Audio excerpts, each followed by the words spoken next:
Hi there, everybody. Welcome to the Hard Truth Inside the Football Industry podcast with me, Philip Ideson, and Darren MacAnthony, chairman and co-owner of English League One side Peterborough United. So we were off last week. We're back. Yeah, we're back. How's Dubai? Yeah, good. Yeah, look, I know some of the fans will be like, "Where was the pod?" But look, we put out the business pod, and very thankful that we had such good viewership listening figures for that. I think we were only down 23% on the normal pod. We're about to record episode 2 of the business pod, so obviously you're not going to get that for free. So if people want to join our new system, our online community, go to hardtruthbusiness.com because it's really popping off in there, and I'm enjoying liaising and interacting with all the members so far, and we'll be doing a Zoom call with them soon. So, but listen, talking Dubai, fantastic, really nice. Again, I use the word normal, trying to do things as much as normal. I had someone on Twitter the other day come at me and say, it's a fucking disgrace all the holidays you've had during this pandemic. It's like, God almighty.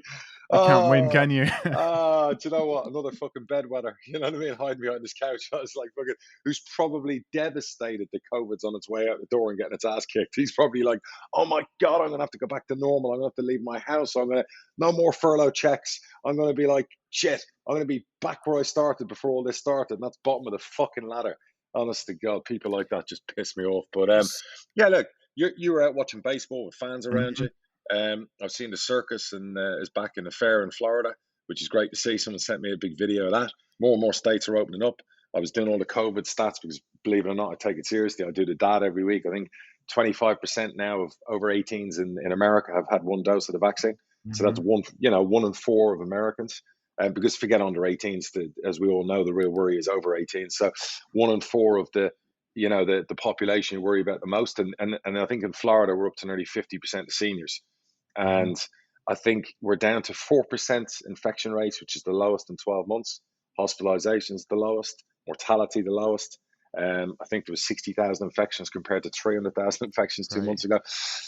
It's seasonal. It's getting its ass kicked. The UK, why they're not open is an absolute disgrace because fuck me almighty, to try and find someone with COVID over there at the moment would be like a needle in a haystack. Do you know what I mean? If you look at the statistics, so I think they're all getting their kids back in school today. They've joined us. I think we've had our kids in masks for 7 months. Hopefully now with all the teachers getting done in Florida, that's going to be a thing of the past because I'd be really pissed off if our teachers continue to wanting our children to wear masks when they're all vaccinated. But I think this thing's getting its ass kicked. No matter what way the press wants to play it, no matter what way the bedwetters and the couch huggers want to keep trying to push it on, this thing with the vaccines now and the fact they can see it's seasonal, I think we're on the cusp of regaining and taking back our normality from all these fucking dictators. Yeah, you talk about the different requirements in different places and states starting to open up. One place that isn't opening up is LA because we were supposed to go to LA this week. And, I was just looking it up last, was it Friday, just to make sure everything was looking all good because we were going to go on Thursday of this week. Well, there's a 2-week quarantine if you go into LA. So let me ask you a serious question. Let's do politics because everyone knows you're a Biden guy. I'm obviously a GOP guy. You're blue. I'm red. You're woke. I'm real. So let's I'm look for at this cancel in a nutshell. culture, right?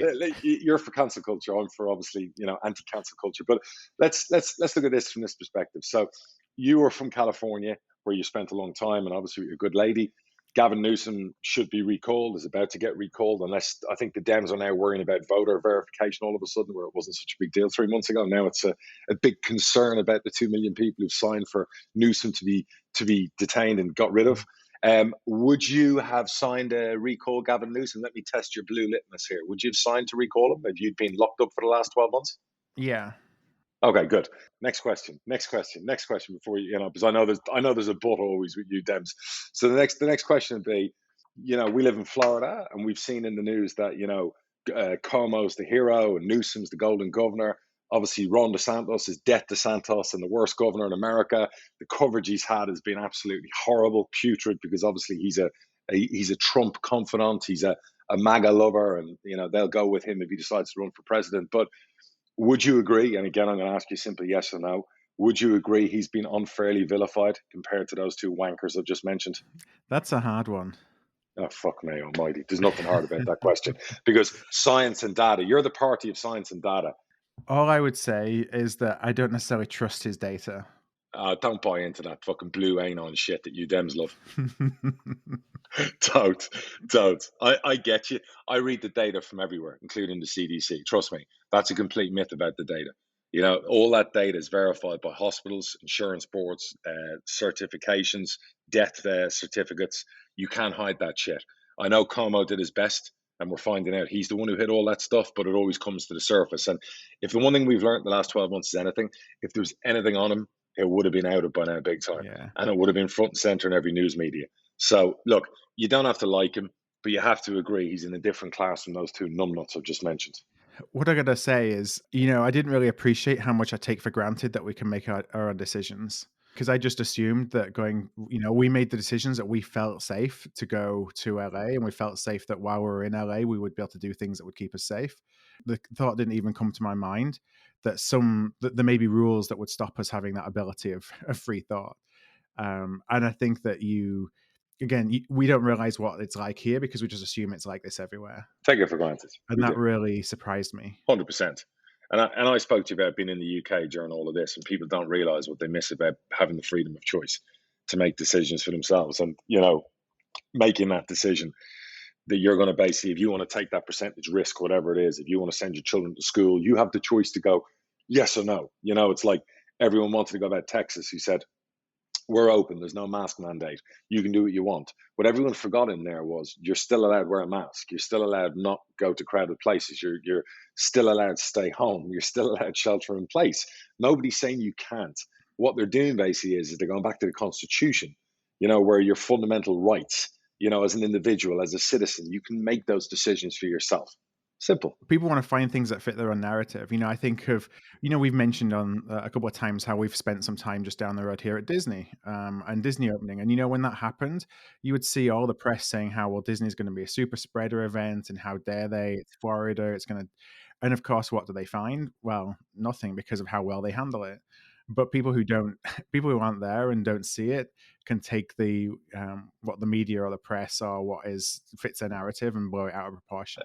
Listen, both sides, and it's happened for 12 months, and it's just sickening because again, it's like impinged on our kids going to school. It's impinged on being able to go to work. It's impinged on the right to make a living.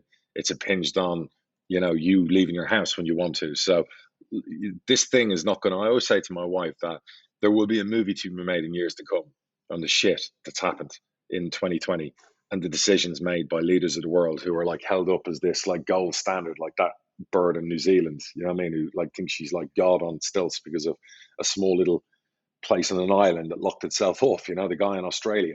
And they were all like fawned over. Newsom was fawned over. Como was fawned over as the gold standard. And again, 12 months later, the receipts are there and the story gets told, the real story, when some proper journalism is done. And in years to come, it will be the same. It will be looked back on and going, what were we doing? What were we doing to young people? You know what I mean? And I would say that to people today in England, so your kids going to school, enjoy it and don't allow this to happen again. And no disrespect, but your kids have given up enough for the older generation for a year. And I know that sounds horrible, but you know what? They all have their vaccine now. No more sacrifices for anyone. Do you know what I mean? Like each to their own, live your life, because the vulnerable that we were protecting and giving up our businesses, giving up our kids' education, schools, everything else, they're now can get a vaccine.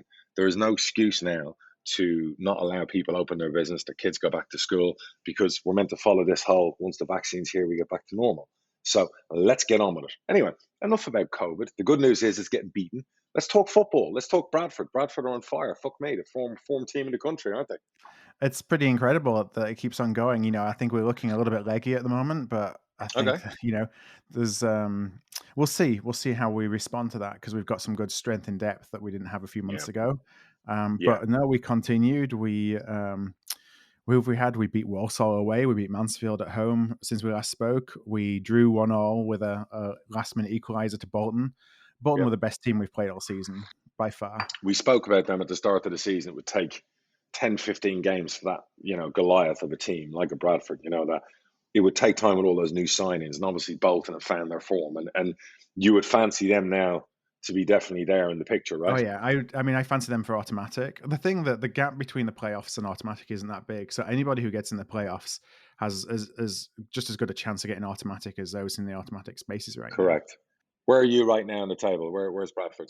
Yeah, we're 10th. We are 4 points off the playoffs, and we've got either 1 or 2 in hand. Okay, there you go. You're in a good spot. So, and still got the momentum. Who've we got coming up? We've got Newport, who are in the playoffs, but kind of faltering a little bit. Mm, And then we got Carlisle, who were top of the table about 2 months ago, and then they didn't play forever. And since they came back, they've just been sinking like a stone. So, um, yikes. another couple of interesting games. What's interesting about Newport, and before I kind of asked you about the last couple of weeks at Posh, Newport gave up home advantage for 2 games because of the state of the pitch, and one of those is going Yeah, to be against us. We're going to play at Cardiff on Tuesday. I just yeah. wondered what your thoughts were on. I mean, does it have to be pretty bad to give up home advantage? Yeah, I mean, our pitch obviously has had its troubles this season. Everyone's, obviously every team that we've played and beaten afterwards has become a big issue. But the one thing about the pitch was it was always playable. It might have Hmm. been bald, it might have been looking muddy, it might have looked, but there was not big holes all over the place. Yeah. It wasn't like a rugby field. That the ball was still fluid. Once you watered it, there was no big slipping by players. There was no big issue as regards to playing a game of football. It just didn't look pretty, if you know what I mean. Yeah. It probably looked uglier than it played. Yeah. And probably since our last game, there's a lot more sun out, and I know that there's a lot more treatment going on, so it's probably going to look a lot greener. It won't still be the pitch we want it to be. That won't happen again till the summer, till we get it back properly. Mhm. But I'd never have liked to have given up home advantage. I mean, fair play to Newport. I don't know if they were going to be told, they can't do that or whatever. But yeah, I mean, that's got to be tough on them. So where are they playing in neutral places? Is that what they're doing, or did they Yeah. just switch fixtures? No, so they went to the EFL and asked for permission to do it for 2 games, and so we're playing at Cardiff City's stadium, which for us it's still just down the road, and hopefully a better playing surface. Well, definitely a better playing surface. So it's just an interesting one, to give up the familiarity of home, even if the pitch isn't good. And Cardiff's a big stadium, so to be almost like Bradford are playing at home in a big kind of stadium, whereas Newport's a little bit more like a rugby union stadium. It's a bit more, the Exiles. It's smaller, it's more condensed. Yeah, sometimes you can really favour teams like we played Burton, obviously, and their pitch is really narrow, and you just see how some grounds really favour teams sometimes. You know what I mean? So I don't know if Newport definitely have given up that advantage. So that's interesting. So look, hopefully the football gods are praying on them, and they can come through that and they'll do all right. But obviously not against your beloved Bradford. Exactly, they can wait another few days. I like Michael Flynn and everything he's doing there. Give it a couple more a couple more days. They I can get go up it. with us. There you go. I So you love had it. a bit of a dicey result, as you just mentioned, on Saturday. Yeah, I mean, since we last spoke, what did we do? I think we beat Wigan at home. We drew against Oxford. We were brilliant against. We had the best chance against Oxford, by the way. I don't think our goalie could have gone on a cruise for 90 minutes. Mhm. That's we played a very good away game against Oxford. We missed 3 sitters, absolute sitters, including the final kick of the game. Clark Harris had a header 3 yards out. Their goalie was man of the match. So you got to read the Twitter tagline from the Oxford Twitter account. It was along Right. the lines of Peterborough didn't win their 7th game in a row. Clark Harris didn't score his 7th goal in a row. And they were very happy to leave with a point. I don't know what was going on there. Do you know what I mean? But I did read it and I had to chuckle to myself. I don't know why we wind up people so much. I'll be honest with you, Uh, I've muted the Oxford United Twitter because I looked at it once when they had the fire in the floodlights a few weeks ago, right, and then it's following me every 10 minutes. So right on Twitter. Right, got you. But there that you was go. funny. And then we went to Burton and we knew what Burton were all about. We knew the way they played. Look, I'm going to say this about the players in the Burton game. We had 29 crosses, 3 completed out of 29. And we had 18 shots, I think 6 on target. Their Mhm. goalie didn't really make a save till the final 15 minutes. We made 2 stupid fucking errors for their goals. The possession was 70% for us, 30% for them. You could say we shit the bed, but did we? It wasn't like Shrewsbury a few weeks ago where we just didn't Mhm. show up. We controlled the game, but we allowed them to do what they do really well. Fair play to them. They deserved it because they scored those 2 goals really quickly. We've made a goalkeeping error, then we've made a defensive error with a set piece in the back post. And then Mo Ice has come on for Clark Harris, and he's had 2 wonderful opportunities. And look, I'll say this: you pay £1 million for a striker, regardless whether he hasn't played or not. It's players sometimes they set their own standards. They can moan about not Mhm. being in the team. They can moan about not whatever else. But you know what? You give them a golden opportunity of not 2. You score them. My manager's really loyal. He'd probably Yeah. put you in the team the next game. Yeah. So you set your own standards, and then someone think I'm digging them out, but I'm setting a challenge to a player that I've paid £1 million for. You haven't come in for 10 grand, and you're not on 200 quid a week. You're brought in to do it at key moments. And I would say that to players, that's why you recruit that kind of talent. So our 19-year-old Harrison Burrows scored his first goal for the club. He's been very good off the bench this season. I think he's got 6 goals or 6 assists, 1 goal and 14 appearances as a young 19-year-old, which is the third best assist in our squad. And yeah, we could have, even when we went 2-0 down, there was enough time for us to come back and score 3 goals. Do you know what I mean? But it's one of them days. Look, again, everyone's like, oh, shit result, and we didn't do well against Oxford. And we're not going to win the last 15 games. We're never going to win the last 15 games. We're not Manchester City. These are human beings. They're just not going to win that many games. And I understand where the fans are like, oh, I'm like, relax. There's a long way to go. Yes, Sunderland are on fire. Hull are on fire. A week ago, we were on fire. And the week before that, someone else was on fire, and then Lincoln slipped. And then they've come back. Ipswich started getting on fire. And then Gillingham put paid to that. So it's a really, really funny League One season. And I've said this all along. Don't be surprised by any results. Just don't be surprised by it, because this is what League One is. And it's going to be survival of the fittest. And it's going to be he who dares wins by the end of it. So if our players want promotion enough, they can go win promotion. If they don't, we won't. It's as simple as that. But I'm not carving any trophies, building any trophy cabinets, talking about winning league titles or talking about winning promotion. I'm talking about we've got 14 games left, and we've got to put everything into the 14 games. And if we work as hard as we've done the last 7, even against Burton, we worked really hard. If we put that effort in and that work ethic in and the way we are, we've got a hell of a chance. And if we don't, we won't. And that's just, I'm after so long in a game, I'm always the eternal optimist before. And then obviously I became the eternal pessimist. I'm not an optimist. I'm not a pessimist. I'm a realist. And I know this season is like just the weirdest season out of all seasons. And there's so many games that are coming thick and thin. You're playing 3 games every 6 days. You got people who are basically like falling to bits physically. You're coming into the key moment. And now you'll really find out who A has got the bollocks, who B has got the physicality, and who C has the mind. Do you know what I mean? To go and achieve what they want to achieve. So we'll find out. I always said early on, your Hulls, your Sunderlands, I threw Portsmouth in there, we're going to be the ones who could win promotion. They're the big clubs. They're expected to. Do you know what I mean? So I'm not writing my own team off. I never have. I know what we have in the building, but there's a long way to go. And we play Hull tomorrow night. We play Portsmouth next Tuesday. Who knows? We're very good at home. We've got a lot of home games left, but equally, I think we're playing 7 of the top 9 at home. So that's a lot of, it's not like we're playing the bottom 6, and even those games, as we found out against Burton, aren't a given and ain't 3 points in the bag. So that's, Sir Alex Ferguson called it squeaky bum time. That's usually 10 games to go. I guess that's when everyone starts really focusing laser-like on leagues and positions and points and what have you.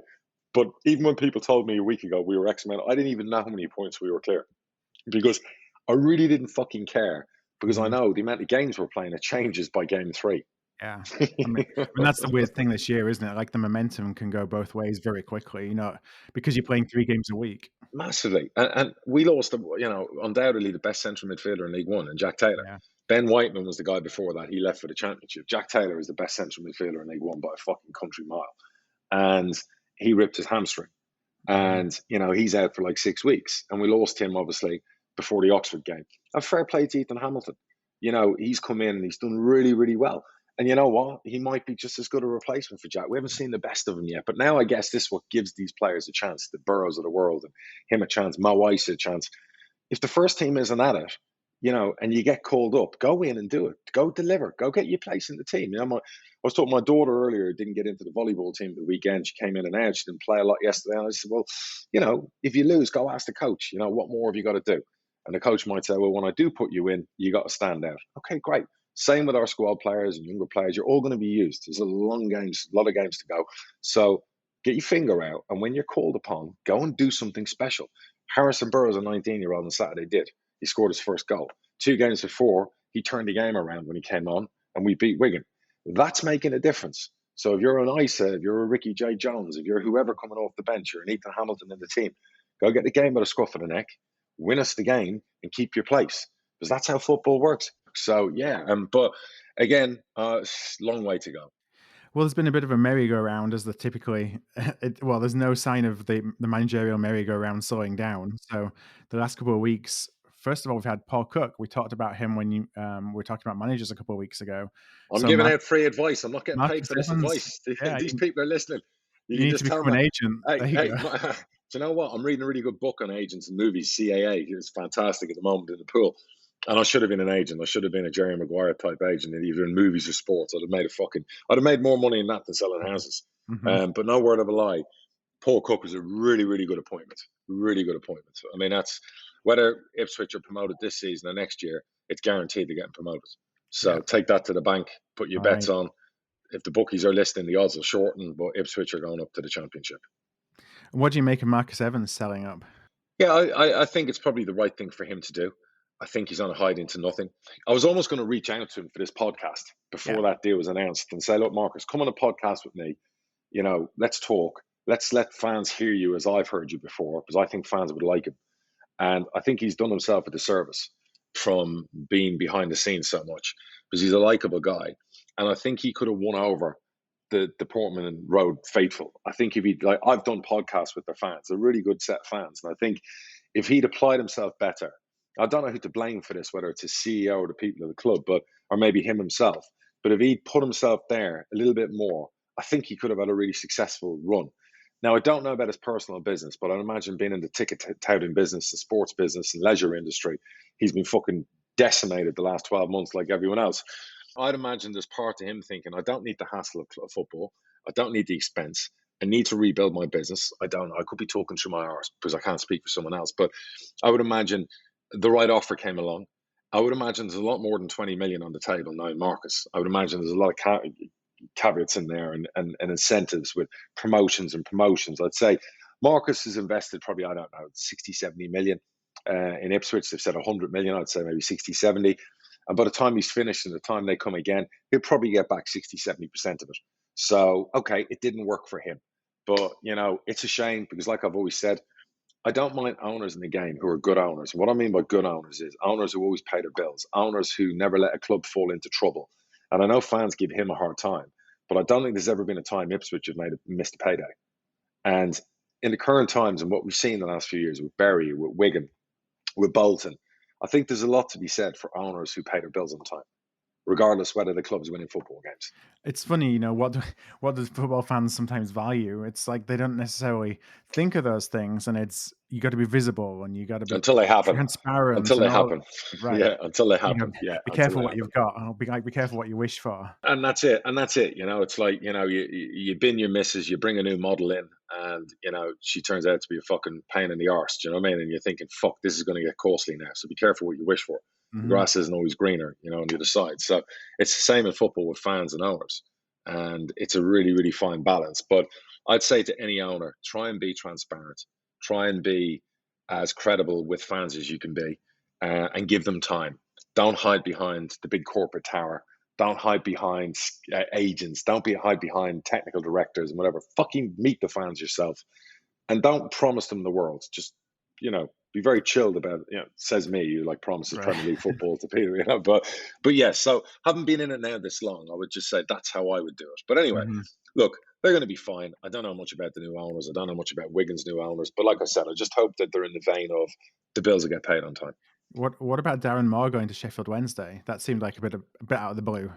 Hey, the Sheffield Wednesday guy must have been listening to the podcast now. Right. Like I said to you, it's like this podcast is turning out to Who's be like next? We're going to go back on that list. It's Talent Corner, right? Two people we've talked about in the podcast in the last 4 episodes, right? Cookie, and then obviously Darren Moore. And they've both got like good jobs. And Darren Moore, I think, you know, we were talking about minorities in football and not getting chances and not getting managers' jobs and whatever. And I'd spoken about it when we were criticising Thierry Henry for not being a very good manager. And I'd said someone had called me out on Twitter because I'd said it as the colour of his skin, which is the biggest load of bollocks, because the previous week I talked about Darren Moore, who I think is a fucking terrific coach and manager, because what he's done at Doncaster has just been brilliant in an 18 months short space of time. They've been top 6 competitive in League One, selling John Marquis, selling Ben Whiteman, bringing in Premier League loans. I mean, you know, he's done a great job. And people have said, well, is he mad going to Sheffield Wednesday? Well, with all due respect, if you've got a project and you're comparing Sheffield Wednesday to Peterborough or Sheffield Wednesday to Doncaster, Sheffield Wednesday is a massive fucking club. I mean, let's not kid ourselves here. It's a big club. I don't know about the owner. I think he's got plenty. He's bundled up. He's got plenty of dough. He might have been badly advised on some of the deals he's done and the things he's done recently. And Tony Pulis, what the fuck? But I think he's on the right track there. And I think if Darren Moore's given time, shown what he's done at Donny, I think, yeah, terrific. And look, gutted for Donny, but Donny are that club that they sell their best player, they go and win 5 in a row. They lose their manager, they're on a shit run, they win 2 in a row. So it's strange. There's something, you know, at that place that works, and fair play to them. Well, jumping over to Scotland, so Neil Lennon left, and that was probably a couple of weeks ago, but I don't think we've spoken since then. And of course, probably begrudges you to see Rangers winning the championship, but they won the title over the weekend. Yeah, look, Lenny's he's had a horrible year at Celtic. So look, Celtic need a bit of a do-over, probably what's coming for Liverpool as well. It's all gone wrong this year, on off the pitch. They're losing their CEO as well. Fair play to Rangers. Congratulations to Steven Gerrard, Stevie G. You know, I said that at the time when he got that job and Lampard was getting Chelsea. You know, I felt like they deserved the size of those jobs. But the one thing I think Gerrard's done better than Lampard, and I've always said this from day one, he had better coaches and staff around him. You know, you got Michael Beale, you got Gary McAllister, you got some really, really good people around Gerrard. He's had some really, really good backing from the ownership there at Rangers. And they are a force to be reckoned with. Don't be surprised if they win in the Cup in Europe as well. So, you know, yeah, fair play to him. He's writing his own ticket. And if he stays next year, he'll probably win the league again, because it'll take Celtic 2 years probably to rebuild. And I would imagine, yeah, there'll be a period of dominance for Rangers that will lead to Stevie G getting a top Premier League job. So congratulations to him. Well deserved, because you know what we don't appreciate? His family probably still live in Liverpool, and the amount of travel he does to go to Scotland, the sacrifice. So to back it up with trophies, yeah, full fucking credit. Now you, Peterborough United at least announced a loss for the year ending June 2020 last week. I think it was like 3.5 million. And that takes us up to the summer. And I think it was before you had things like Ivan Toney transfer built in. But was that? I mean, where do you stand on that? Yeah, I mean, I even with the Ivan Toney sale, I would imagine next year's will be even worse, because you know it's all the money that's you don't see that's built in that we've lost. We've lost millions. You know, people talk about the £1 million bailout. I mean, alone, I said to you that, you know, the season we're having this season, which is a real promotion type season where you're up there and you're doing really well, we would have made, outside of what we would have budgeted, we probably would have made an excess of 1.5 million. So, you know, we spoke about games. We're playing Hull. A game like that would have been on a Saturday maybe, and you're probably going to get 11, 12,000, and it would have been 100 grand over budget for the game. So we've lost millions. I mean, last year, yeah, that was the risk we took. We kept Ivan at the time, and we went for it, and COVID bit us in the arse. So that was 3.5 mil. The losses next year probably be worse, even with the Ivan Toney sale, because we went out and we acquired Johnson Clark Harris, we acquired Schmoddix, you know, we acquired a lot of assets, you know. But what we'll do is that we'll clean that up, because it needs to be cleaned up. We've gone for it, and that's credit to my partners as well that we've gone for it. And if that doesn't pay off, that'll need to be cleaned up, and we'll need to reel ourselves in. And we've set ourselves up to do that in the meantime by winning the Under-18s League 2 years in a row. So now that is going to come to the forefront, and a lot more of those players are going to be involved. And that will mean I don't have to go out and acquire 3-4 players in that 7, 8, 900 grand, £1 million bracket. Do you know what I mean? So we want to have a competitive squad, but we're not going to have the wage bill, or we're not going to have the output that we've had the last 2 years to put it together. It's going to have to be reined in, and that's quite normal. So you know, hopefully, if we're in the championship, look, there's still going to be a thing of, yes, we've got more money in the champ, but you know what? Those losses have to be made up, because we don't want to be the club that just like heaps money in every year losing millions. It's just not fiscally prudent in a pandemic. It's not sustainable. It's not sustainable. It's not what we're about. You know, we like to sell a player every year, cover the losses, cover the new budget. And I think in the next couple of years to come, with some of the talent we have, with some of the sell-ons we have coming, with the bits and pieces, I think a lot of those, you know, losses will be repaid. We'll be on a really solid footing, and profitable, and in a good place. Plus, we're going to have the appetite of fans coming back. You know, I would expect a big bump in season ticket sales, a big bump in match day tickets next year, regardless of the league we're in, because there's that appetite of people miss football for like 20 months. So, you know, I'm hoping there are good days ahead on the financials, but I don't like financials like that when I see them. Yeah, I guess so. Just having those assets, you know, you have those assets, whether it's in the under-18s, whether it's the youngsters coming through, does that give you the confidence that you can go and make those additional investments? 100%. I mean, if I have to go and raise 10 million in the summer in sales to offset what was put in this year and to cover next year's budget and give us a competitive squad, I'll do that in a day. So that's and I can't be as flippant about that without having put the plans in place that I did with the recruitment and with Jason and Randy with the youth academy and what's coming through. So, we can raise funds in the summer. We'll have if Ivan Toney gets sold, we'll have that too. If Brentford get promoted, we'll have that too. If they stay in the Premier League, we'll have that too. If he scores 20 goals in the Premier League, we'll have that too. So all of that can come in. We're not in any crisis. I've got really, really good, liquid partners. Do you know what I mean? Who know, what needs to be done. And if that needs to be paid back, it gets paid back and more. So unlike other clubs who probably hit a wall and don't have income, and then they look at the squad and go, "Oh fuck me, who can we sell? Oh, we can raise 100 grand from him." Peterborough don't talk like that.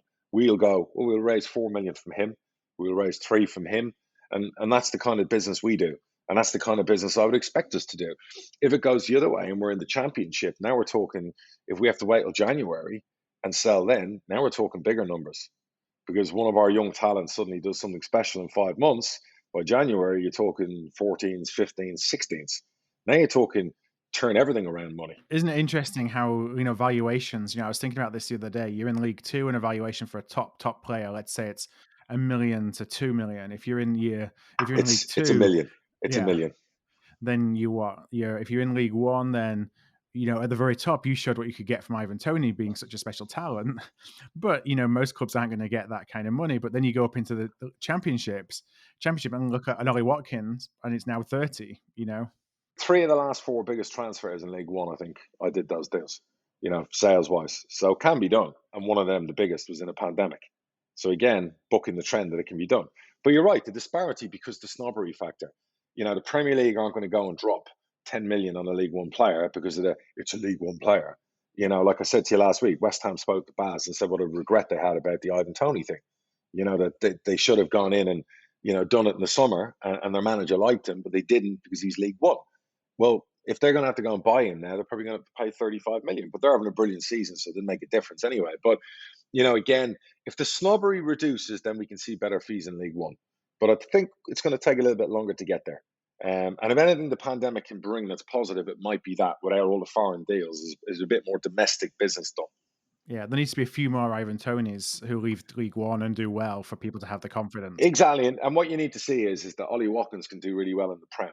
The defenders at Aston Villa, a lot of them came from League One, and whatever else. And again, they're doing well. And when you see that happening, they're getting England call-ups and and they started in League One or in League Two. That gives confidence then to the Premier League that there is talent down there that can be harnessed and you can get them in your first team. No word of a lie, can you imagine Ollie Watkins and Ivan Toney playing for Liverpool right now? They wouldn't have lost so many games in a row, would they? I think you only need a competent, League One centre half at the moment. God. Yeah. Oh my God. Well, I'm so upset for Ben Davies from Preston, who played every minute of every game, and since he's gone in there, it's been he's got a niggle. He's not. I don't believe it. You know what I mean? Either Klopp doesn't rate him or not. If he can't get in ahead of what was playing in the Liverpool backline last night, he should head back to Preston. Because he is so far superior to them 2 young boys that are in that Liverpool back line yesterday. I mean, one of them wouldn't get in a League One team, if I'm being honest with you. And I've seen a lot of footballers. But Jurgen Klopp, I mean, someone said to me today, well, is he sackable? I'm like, no, he deserves time. But I'll tell you what, it's a disgrace what's going on at the moment. And they need to pull their finger out, the players, because it's terrible. I've watched every game. It's like watching paint dry. And he's the manager. He's responsible for that. He picks the same formation, picks a lot of the same players, bar changing a lot against Fulham. He's responsible. So as much as he didn't get the backing from Fenway, and I've said that from day one, and we can blame all the injuries, you shouldn't be losing 6 in a row at home, no matter how many injuries you've got. It's an absolute disgrace. So that needs a serious reboot in the summer. And I said this to you before about when I got rid of Fergie years ago. What I should have done was got rid of the players. I think Liverpool are getting to the crossroads. You back your manager, you're going to have a reset. Because a lot of those players, you look at the Liverpool team, your Milners, your Oxlade-Chamberlains, your Shaqiris, your Firminos. Who else can I say in there? Thiago they brought in. I'm not sure they're going to... You want them next year? You want them back next year? Origi, you want them back next year? Yeah, you're looking at Mane. He's lost form since November. Look, he'll come good again. Salah's the leading goal scorer in the Premier League. But do you want those 5-6 players I've just named? Because I'm not sure they belong in the title-winning squad anymore. I mean, it's interesting when you look at things like what Man United did after Sir Alex left, what Yep. Arsenal have been going through, they continually churn through the managers because that's the easy way out. Doesn't change anything. So make a decision. Make a decision. Say to Jurgen, look, it's horrible. Maybe we've hit the wall, and we've had 3 brilliant years.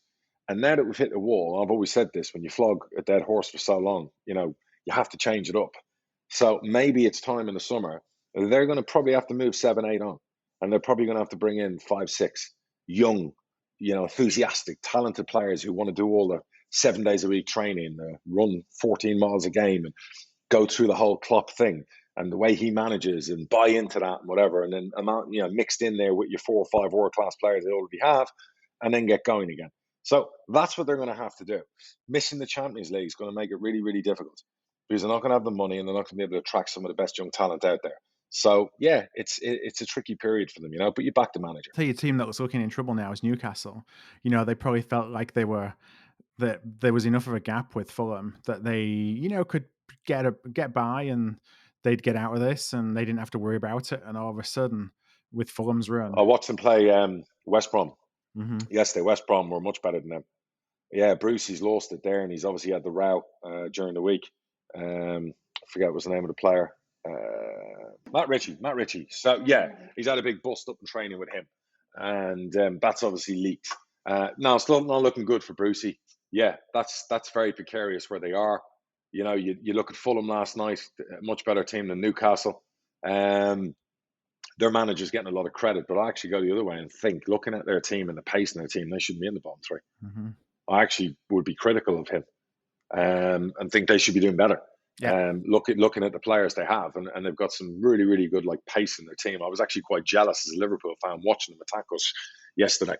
So yeah, I think they are in trouble. They're in big trouble. The only saving light for them might be Brighton can't seem to buy a goal. Mm-hmm. And which astounds me, because Brighton play some of the best football and create some of the best chances, but again, they can't seem to score goals. So that'd be an interesting run-in. Yeah, it'd be interesting. What do I say about Mourinho at Tottenham? Everyone giving him criticism, and I said, give time. Jose will come good. Mm-hmm. I think that was their 100th goal yesterday they scored for a guy who's meant to be a boring manager. The way he's managed Bale, it seems to be the right way that he's managed them. Yeah. Dele Alli, he's giving them hard loving. He's giving them, what needs to be done. And now they look, with that pace up front and a fully fit Bale and Kane and everything else the last 10 games, watch out for them winning 7, 8 out of 10 on the run-in and stealing the top 4 spot. Don't be shocked by that. So I have a couple of random questions before we go into a couple of listener questions that we got. First of all, kickoff times. So it's something that we've been impacted by, kind of playing midweek games at 7, going down to Exeter, playing at 1 o'clock, just non-traditional kickoff times. Now, is that something that kind of the clubs decide between themselves, or is it a league kind of dictated? I was wondering this because Gillingham seem to play every Saturday at 1 o'clock. Right. If you look at all of Gillingham's games, they play before everyone else on a Saturday. So I don't know, because I noticed on Saturday they'd beaten Ipswich by the time we played. But it seems to be every time. So I don't know if it's an EFL directive. I don't know if that's been brought in. I mean, look, I'm okay with playing at 7 o'clock. No problem. If I was in the UK, even better, because usually I could get home earlier than up to London. Whereas if it was the usual 7:45, 8 o'clock, I'm home at 1. Mm-hmm. Playing at 7, I can be home at 11:30, sometimes 12 o'clock. So I don't know, is my answer. I'll have to ask at the next EFL meeting what's going on there. Yeah, it seemed, because I see it in our league as well. All Exeter's games seem to be the same, that they finished before everyone else. Strange one. So the other question is about scouting. And, you read online, and I think there's hardly a day goes by when another one of your players isn't mentioned, or another, mentioned in the press as being different clubs after them. So my question was, do teams typically make you aware when they're scouting players, or is the first thing that they hear about it when you basically come in with a bid or an official inquiry? Yeah, so I mean, because Barry's been in the game so long, he speaks to everyone who comes to our games, but he also has conversations in advance. So some of those scouts are there because they've rang him. But I'll always know, I get the scouting list on a Friday, and it'll be, you'll see the names on the list, and the usual names or whatever else. It'll be okay, Sheffield United, who are they looking at? Oh, I bet you that's Jack Taylor. If they go down to the Championship, or I'll see, Fulham. Maybe it's Dembele again they're keeping track over. Last season with Ivan Toney, you could pick 11, 12 clubs, from the Championship and the bottom of the Premier League. So it's usually a lot of the same. And what I always do is I marry it up. If we play an away game, I'll ask the away team to send me their scout list in advance, and I'll know. I'll know the ones that keep going to the games. Do you know what I mean? To watch. And you know the players they're watching. Sometimes we'll have England scouts there as well because they're looking at our young teenagers. If it wasn't for the pandemic, we would have had 2 or 3 called up by the England under 18s and under 19s. So, yeah, I mean, again, because it's, and the other thing is, some of the scouts will go and find me or Barry during the game and come over and go, oh, great game. By the way, such and such is playing well, and da da da da da. You know, that's how it goes. And Barry has a relationship with a lot of the scouts. So it's just, that's how it is. I mean, you know yourself as a Bradford fan, if there's 10 top clubs there, you know it's because of one of your teenagers. If they're from the Premier League, they ain't watching a 24-year-old midfielder No, in not a League Two. 30-year-old journeyman. No, they're watching a 17, an 18, and 19-year-old. That's what they're watching. If it's somebody from the bottom half of the championship, they're probably watching your 26-year-old leading goal scorer. Do you know what I mean? So you kind of, you can marry it up yourself. It doesn't take rocket science to figure it out. How much of it actually gets out into the press? You know, how much of the interest that a club is showing or that they're showing in variety of players? Because it seems very random. I can't go into the dark arts, Philip, of social media and the press. You know? But, well, let's just say agents play a part. Other clubs play a part if they want to unsettle a player. And then clubs who are pushing their own players play a part too. If you've had bids, you have your leaks, you have your, you have your sources. Do you know what I mean? Or you might want to correct something where somebody puts a valuation out and you go, no, that's fucking bullshit. Like some club will purposely go, yeah, Peterborough looking to sell him for 3 million. And I'll be looking and going, in your fucking dreams. So I'll correct it. Do you know what I mean? But I'll know that that club trying to put a valuation on a player so that valuation sticks. And I'm not one for that kind of nonsense. You know, I'm not having clubs value my players. I value my players. All right. Well, we have a couple of questions from listeners. We're going to go into a quick break. Sounds good. And we'll be back in a moment.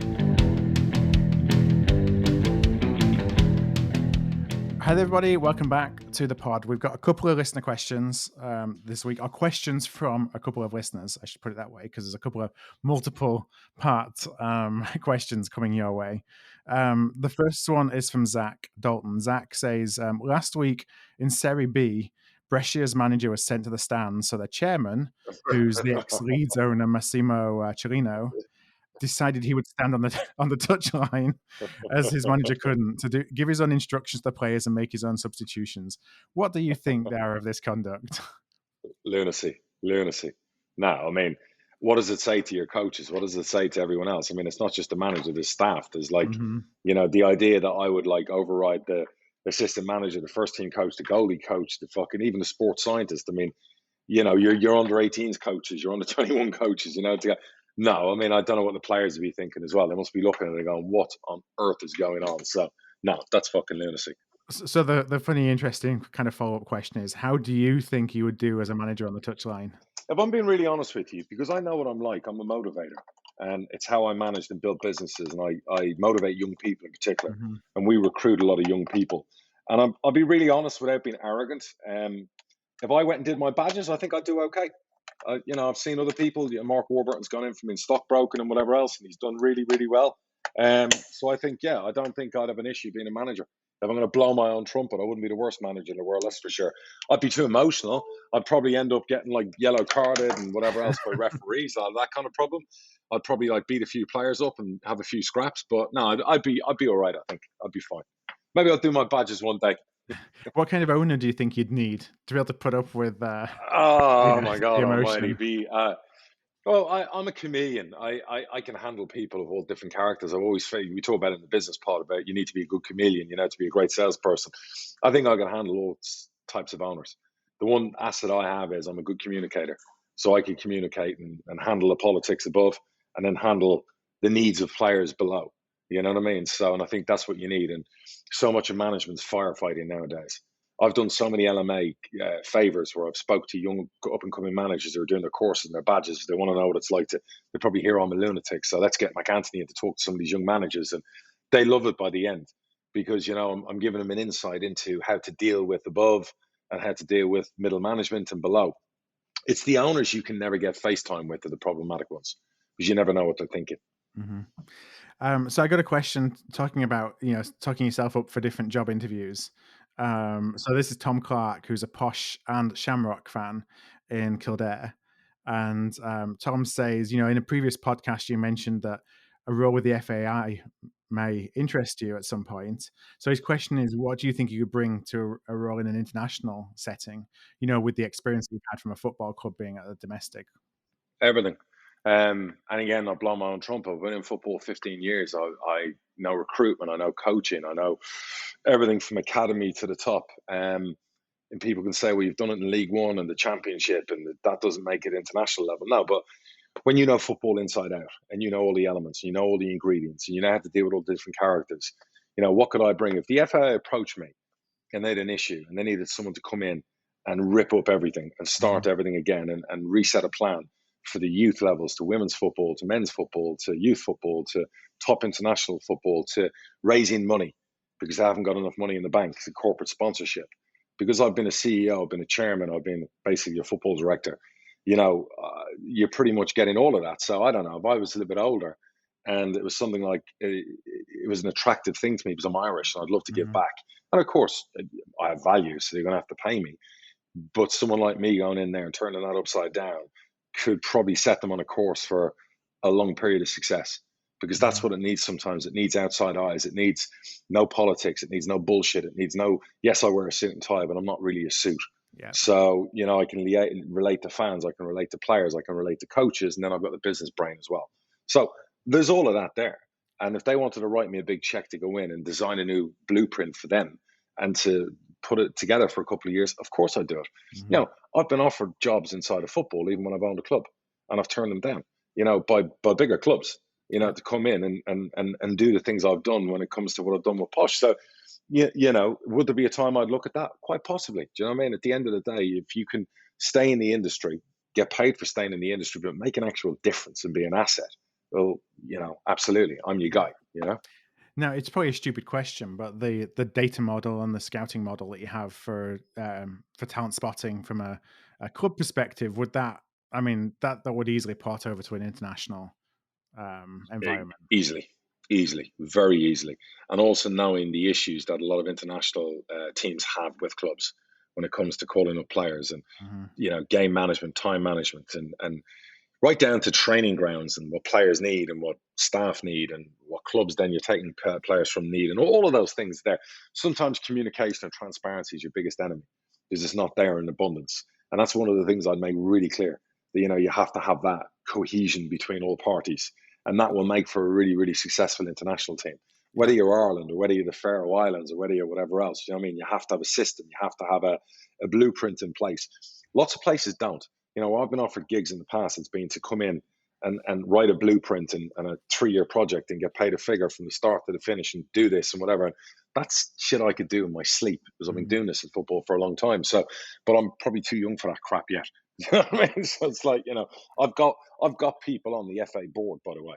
I've got like dream jobs. Do you know what I mean? They're on there because I've helped get them there. Do you know what I mean? And whatever else. But who knows? Down the line, we'll see. But my data and my analytics, of course, it's all valuable information. Does it surprise you how few, you say you've been offered opportunities, or there's been a lot of situations where there hasn't been plans in place? Does it surprise you how to you it seems like that's a fundamental kind of basic that doesn't exist across football? Yeah, the problem is that, Phil, a lot of owners come in and it's a dream thing, and it's like I bought Posh as like a kind of a hobby or a play thing, but I was more of just that. But I'm also a serious business guy with a plan. A lot of people go in and buy a toy, and then they get manipulated and how to play with the toy, and they bring in agents and they bring in people who, if all you want to do is suck money out of me, our relationship will start okay and it will sour really quickly. If you want to build a partnership with me, which is fruitful for both of us, whereas I get paid and you're going to do well out of it and whatever else, then it'll be a really beneficial partnership. So it's always, to me, seems that a lot of owners who come in end up sucking on the poisonous tit, and they end up with the wrong people. They get misguided, misadvised, they get their millions spent wrongly, and then they'll fall out of love with what they wanted to do. The one thing is, I've managed to stay in love with the game for so long. And nothing is, yes, losing sours things and it makes you feel a bit bitter, but there's still the overwhelming love for the game of football. And I love the game. And too many owners come in and they think they love it. And then they get a few knocks and they get a few bad bits of advice and they get the wrong people involved and they fall out of love really quickly. Yeah. So that's where I've been approached a couple of times, you know what I mean? Because obviously there's a genuine love, trust, credibility in the game for what I've done, I'm not a football agent. I'm not trying to just basically suck you for everything you've got money-wise in the first like 6 months. So I'm going, look, I've got my worth. I'm going to deliver, and you're going to pay me when I deliver, as well as for upfront advice. But I'm not going to try and suck you out of every pound note you've got. It's not how you run a football club. Well, lots of interesting insights again this week. We have a couple of just calls to action, as we say, as we start to wrap up the pod. First of all, is if you have any questions, then please go to hardtruthfootball.com/contact, and that will give you a form just to ask anything that you would like. And obviously, I'll pose the questions to Darren, and we'll have a chat about it here on the pod. The second thing is, we've talked a little bit about the business podcast over the last few weeks, and obviously it was in the stream, as we mentioned at the top of the show in last week's as an intro. If you are interested in joining the community, it's a lot more than a podcast. We have really a membership site there that's growing already, that has people talking and helping each other and offering advice to each other. It's brilliant. I've even on holiday, I've been talking with like 60 odd members so far have contacted me, and I put up like some messages. And if you want to be with me directly a little bit, I'm not going to be able to answer everyone all the time, but I've been managing to like interact with a few people. I've seen some people are putting up some stuff about their own businesses, and there might be jobs on there for you. We're going to do our first Zoom call in a few weeks, where we Zoom in with all the members, and each member, if they have a business idea they want to get seed investment for, they're going to get like a Dragon's Den pitch time during the Zoom call. And I'm going to give my opinion. And there's going to be people on that call who have their own money, because I know a couple of wealthy people who joined the business pod, and they might want to invest. So if you're sitting at home, and you know what, I love doing this, because I got a message on Instagram the other day from someone, and he said to me, he thought about killing himself. He had a really bad gambling addiction, and he hadn't told his wife, and he couldn't get out of bed, and he was at the end of his tether. And we had a really, really good chat on Instagram. And I just kind of told him to snap the fuck out of it. Do you know what I mean? It's like day one now, and gambling's a mug's game. And I'm not some sort of person who can give like proper advice in addictions, but I can give you my own point of view. Do you know what I mean? Because I've got an addictive personality, and we spoke about like you're at kind of ground zero now, and you got a kid, you got a wife. There's a lot to be fucking thankful for. Stop feeling sorry for yourself. Day one's today. Let's get going. And I've had feedback, and he's doing great. And whatever, And sometimes just doing this with those things I can help with. It's not about making money. It's about helping and making a bit of a difference. Do you know what I mean? So I'm open to business pod, hardtruthbusiness.com to sign up. I'm hoping that helps people in the right way. And if you're listening right now and you're looking to get back in employment, if you're looking for investment in your business, if you're looking for advice on life, you're going to love it. Sign up, see what you think for a few months. Definitely worth your time for, what was it, 12 quid a month or whatever? Yep, 12 quid a month at hardtruthbusiness.com. All right. Well, thank you very much for listening, everybody. We'll be back next Wednesday with another football pod. Loved it. Thanks, guys. Cheers. All the best.